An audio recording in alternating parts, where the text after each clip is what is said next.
Would you like to be more confident in your communication? You know what I'm talking about? Confidence. Confidence. We love confidence. Phil Zeller here, Effective Communication. So glad to have you with us.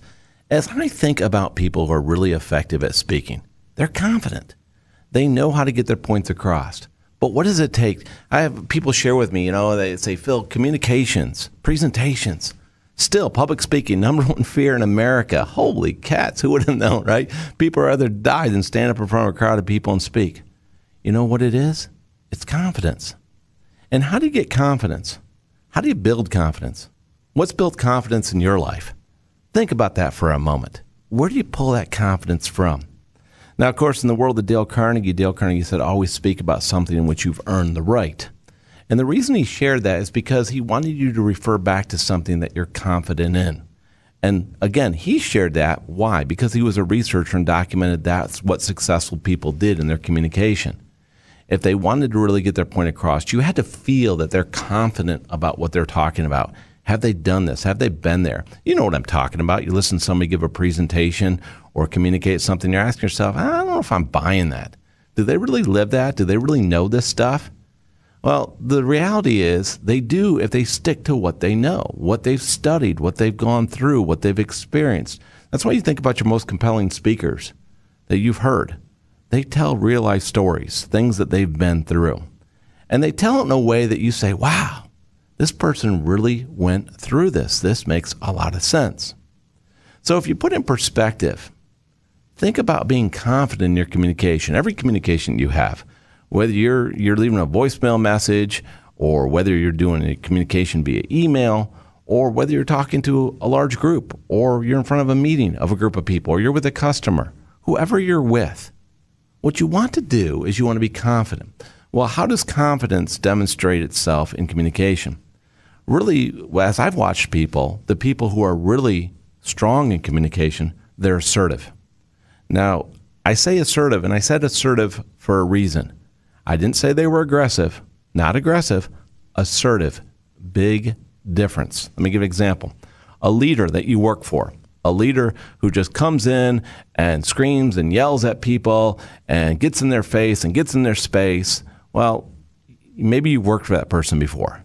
You're probably not going to respect that person. You're probably not going to like that person. Now, they may be able to get you to do some stuff in the short run, but of course, this is where the old adage came, when the cat's away, the mice will play, right?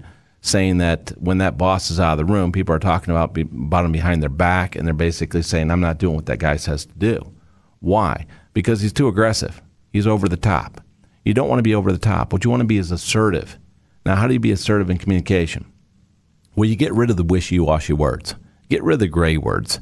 If you catch yourself saying gray words, ask yourself, why are you using these gray words? And wishy-washy gray words are like, I'll think about that, maybe, kinda, well, that type of language does not instill confidence in your communication. So your challenge is look at the way that you communicate. Look at the words that you use. And it's not a question of whether the words are right or wrong. The question is, what does that word produce in your communication? And what words could you use rather in their place? So when you think about being assertive in communication, think about words that are more direct. Think about words that I will do this. This is how you do this. This is what I have learned. Here's what you will find. Be more exacting and more specific and more concrete in your examples. And as you do this in your communication, people will say, wow, yeah, if I sit down and talk with that person, wow, they really know their stuff. And that's the key that we all have to do, no matter what you do for a living, no matter what conversation you're in. I work with a lot of kids that are still in school, helping them to be successful in school, asking them what their favorite subject is, but making sure that they're concrete about why that is their favorite subject and what do they really love about it and what does it mean to them. And get away from the wishy-washy words. Now, not only is it going to help you in your communication, and it's going to help to get buy-in from other people, but imagine as you counsel people, imagine as you are coaching people as a boss or as a mentor, as a friend, or even as a parent, if you help them to be more definitive in their communication, to use words that have more focus, more assertion. And when we do this, what we'll find is that people will tend to respect what we have to say.